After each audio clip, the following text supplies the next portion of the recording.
Welcome to Quest for Quest. I'm your host, Adam.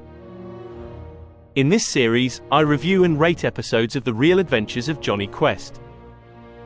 In my opinion, the series works best when it combines a solid mystery for the mind and emotional thrills for the heart. So, when assigning a score, I primarily consider these two factors. In my discussions, I usually stay on the positive side. Not because I'm trying to pull off a Chris Stuckman, but simply because I honestly believe that The Real Adventures of Jonny Quest is a pretty spectacular series. I don't think there's a single dud among the 52 episodes. The community seems to agree with me. On IMDb, even the lowest rated episodes score in the high sixes. The Real Adventures might be a great show, but there are episodes that I don't care for much.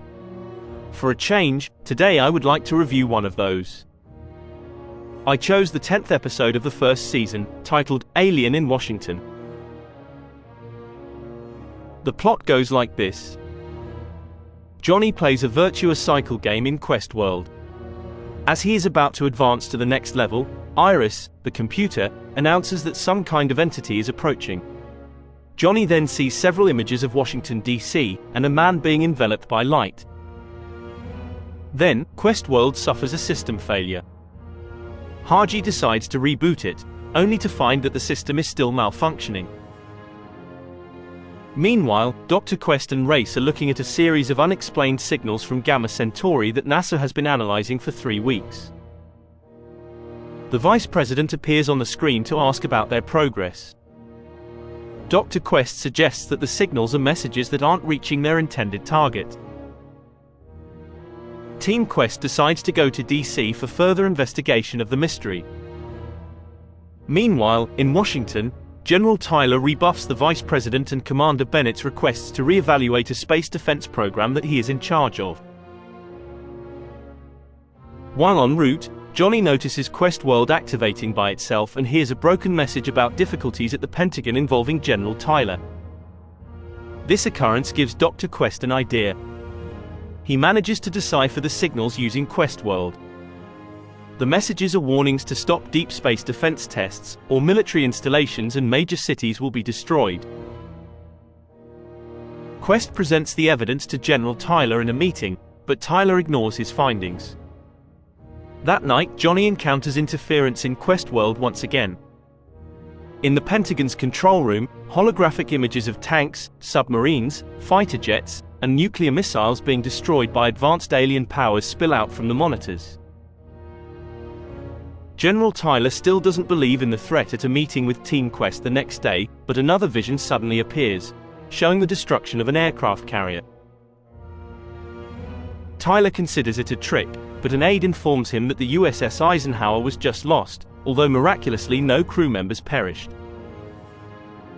Tyler finally decides to reconsider, but when the Vice President establishes contact with the aliens, Tyler's men track the signal and conclude that the threat was just a hoax perpetrated by the Vice President himself. The Quests meet with the Vice President, who reveals himself to be an alien, and explains that he's having difficulty contacting his race to tell him to cancel the attack.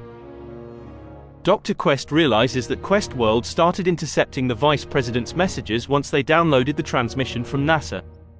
Now, the Vice President wants to broadcast his message with the help of Quest World.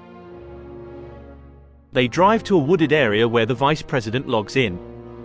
However, General Tyler soon arrives with MPs to detain Team Quest. The Vice President subdues them by taking on an illuminated form.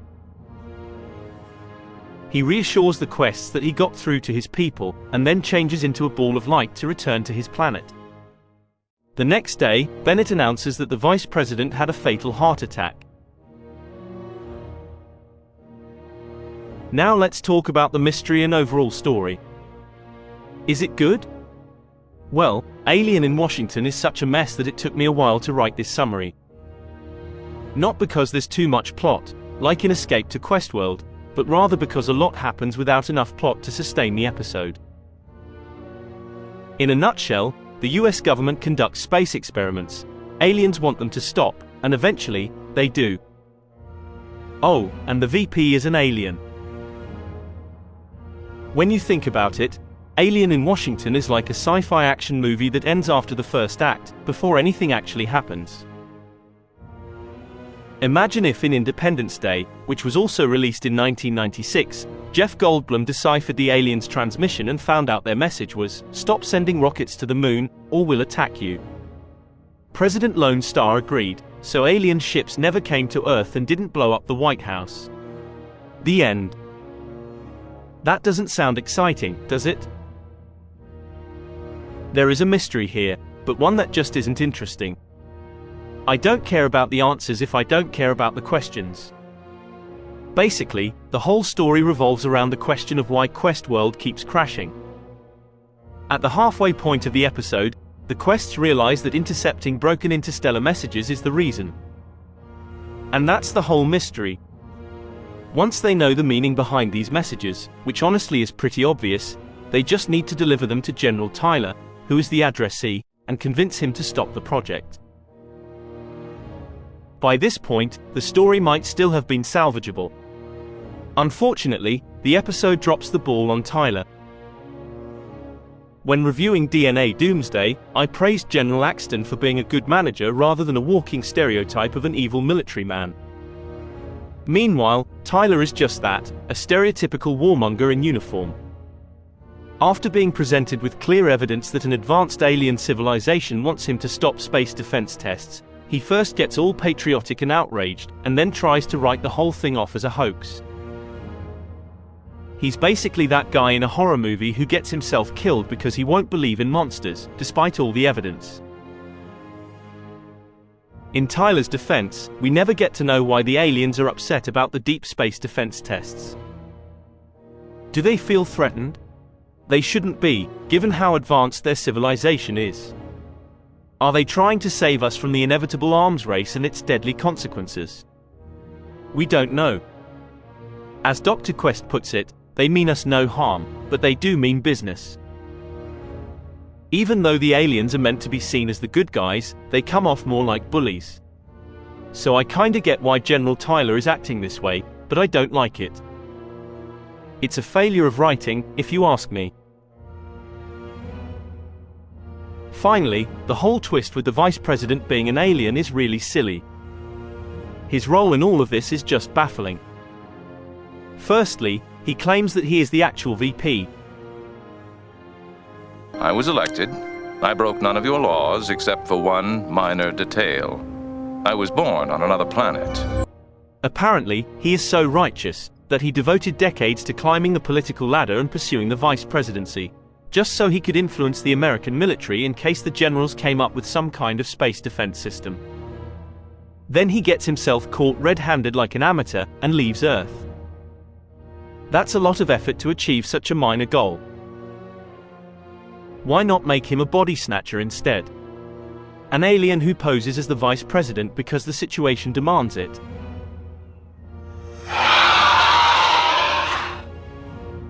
Secondly, is the vice president's office really so weak that he can't do anything at all about a military project that he knows poses a threat to the country, apart from kindly requesting the general in charge of it to stop? Why can a civilian, such as Dr. Quest, do more about it than the Vice President of the United States? Why did the alien put so many years into becoming a powerless VP? I think this whole subplot should have been dropped entirely. The episode would have worked much better if it was about mysterious warnings from space, and Team Quest having to decipher them before it's too late. Instead, it's about Quest World malfunctioning, a childishly stubborn general, and an impotent alien. When it comes to the story and mystery, I will give Alien in Washington only 1 Q out of 5. It's confusing, and not that interesting. There's a good idea at the core of it, but it wasn't developed properly. Let's talk about the thrills and action. The episode does work better on this level, I will give it that. The scenes in Quest World give off nice Tron vibes, which is fun. The CGI does much better with fast-moving vehicles than with hand-to-hand combat. I like how apocalyptic the scenes of military destruction look, especially when combined with the ticking clock trope. We've been desensitized to seeing explosions on TV, but there's still something really disturbing about seeing a ship sinking, especially a huge one like an aircraft carrier, with people jumping off of it and screaming. Even though I like these scenes, I have a problem with how ill-defined the aliens' powers and capabilities are. They are borderline magical. Apparently, they can create holograms and make them spill out from regular monitors. This scene reminds me more of a supernatural horror than a sci-fi movie.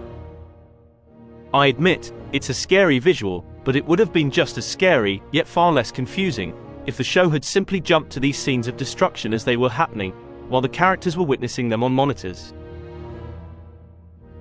I like the final quarter of the episode, as it's the least confusing and most thrilling. At that point, the Quests and the alien VP are driving away from DC to a wooded area, while General Tyler and his men pursue them. Surprisingly, the military actually arrives on time and is ready to open fire, but the VP turns out to be really powerful and subdues everyone easily. Apparently, he has no problem revealing his true identity to a large group of people, using force against them, and then erasing their memory, which makes his role in this whole story even more confusing than before. They won't remember anything, and no one will believe that dinosaur. Why even bother staying undercover if he can just make people forget everything? When it comes to the thrills and action, I will give Alien in Washington 3 Qs out of 5. It's good, but I wish these scenes were used in a better story. Overall, that leaves us with a final score of 2 Qs out of 5. I haven't done a complete rewatch of the series since last year, but I think Alien in Washington might just be my least favorite episode of the real adventures of Jonny Quest. What did you think about the episode? Was I too harsh on it? Which episode should I cover next? Please leave a comment, consider liking the video, and subscribing to the channel. And join me for another Quest for Quest. Until next time. Bye.